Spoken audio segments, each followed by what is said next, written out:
ভাইয়াদের আমাকে এত খোলামেলা পোশাকে দেখার ইচ্ছা কেন? বর্তমানে এআই প্রযুক্তির কারণে মাঝে মধ্যেই বিব্রতকর পরিস্থিতিতে পড়ছেন তারকারা। ইতিমধ্যে ভারতীয় বেশ কয়েকজন অভিনেত্রীর ডিপফেক ভিডিও ভাইরাল হওয়ায় নানান ধরনের সমস্যার সম্মুখীন হয়েছেন তারা। এদের মধ্যে রয়েছেন রশ্মিকা, ক্যাটরিনা, কাজলদের মতো অভিনেত্রী। বাংলাদেশি অভিনেত্রীদের ক্ষেত্রে এমনটি খুব একটা শোনা যায় না।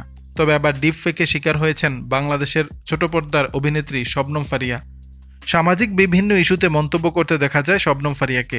ব্যক্তিগত জীবনেও তিনি প্রতিবাদী কণ্ঠ। এবার সামাজিক মাধ্যমে এক পোস্টে নিজের ডিপফেকের ছবি শেয়ার করে খুব উগরে দিলেন তিনি।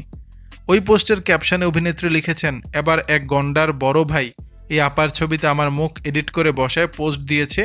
আমি বুঝলাম না এই ভাইয়াদের আমাকে এত খোলামেলা পোশাকে দেখার ইচ্ছা কেন, এত কষ্ট করে এডিট করে। আমি তো এমনি স্লিভলেস পরে ছবি দেই। এগুলো যথেষ্ট অশালীন না লাগায় ওনাদের হতাশা দেখলে মাঝে মাঝে আমার মন চায় এমন কয়েকটা ছবি তুলেই ফেলি। সবশেষ ক্ষোভ প্রকাশ করতে গিয়ে লিখেছেন, প্রমিস করলাম এবার বিদেশে ঘুরতে গেলে আপনাদের এই এডিটিংয়ের কষ্ট কমায় দেওয়ার আপ্রাণ চেষ্টা করব। এর আগেও বেশ কিছু ছবি সামাজিক মাধ্যমে ভাইরাল হয়েছিল, তখনও সোচ্চার হয়েছিল অভিনেত্রী। প্রসঙ্গত ফারিয়াকে সর্বশেষ দেখা গেছে ওয়েব সিরিজ মোবারক নামায়। দর্শক, বিষয়টি নিয়ে আপনাদের মতামত জানাবেন নিচের কমেন্ট বক্সে।